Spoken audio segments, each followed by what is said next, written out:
As an ELRIEL shipper, I did peep this. I'm a happy shipper today.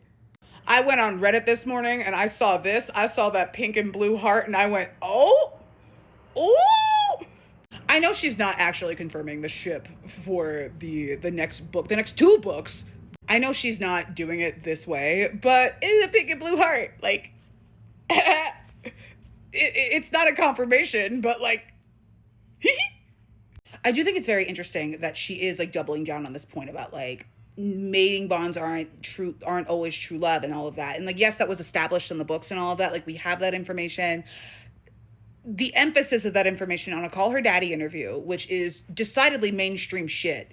I had never watched Call Her Daddy before last night. I actually still don't know that much about this podcast. I just know people come, like really famous people come on here. She was doing her sponsor reads and I'm like, oh my God, she's got like some real sponsors here, like Valley Ranch, Sephora. The podcast I'm listening to right now, it's called The Regulation Podcast. I love it so much.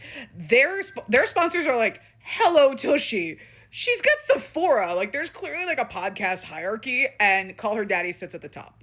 That being said, though, I do think that it matters that we are being reminded that not every mating bond is true love. Whether it is because Nesta and Cassian are going to have their come to Jesus marriage counseling moment, which honestly I want more than anything, or with what is significantly more likely, Elaine is going to be making choices that her sisters did not have access to because they had already fallen in love with their mates by the time that they found out. Elaine has the privilege of choice here, which means that we are pretty likely to get a story about Elaine that doesn't villainize either of these men.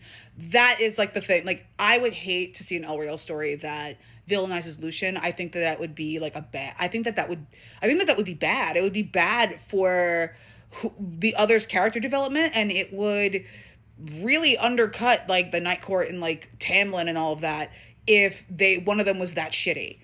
And I do think Sarah saying shit like Elaine has choices to make and Elaine has a lot of stuff to work out, I think that does lend itself well to us ELRIELs sleeping a little better at night.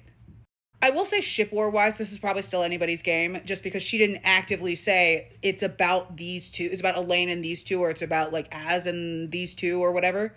But I do think that the details that she is focusing on, they do at a glance feel more like ELRIEL pieces, like talking points rather than another ship's talking points.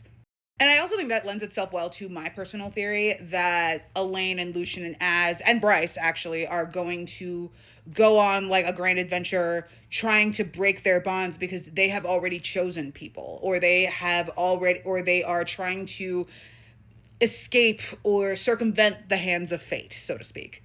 Because let's say the Bryce reels are right and Azriel is mated to Bryce. But if he's in love with Elaine and Elaine is in love with him, it would make sense that Bryce, who is in love with Hunt, and Az would work together to break this mating bond because they don't want it. They're already in love. So, like, weirdly enough, I have many a critique about Sarah and her writing after this interview, but as a shipper, I'm a happy camper. I'm a happy girly.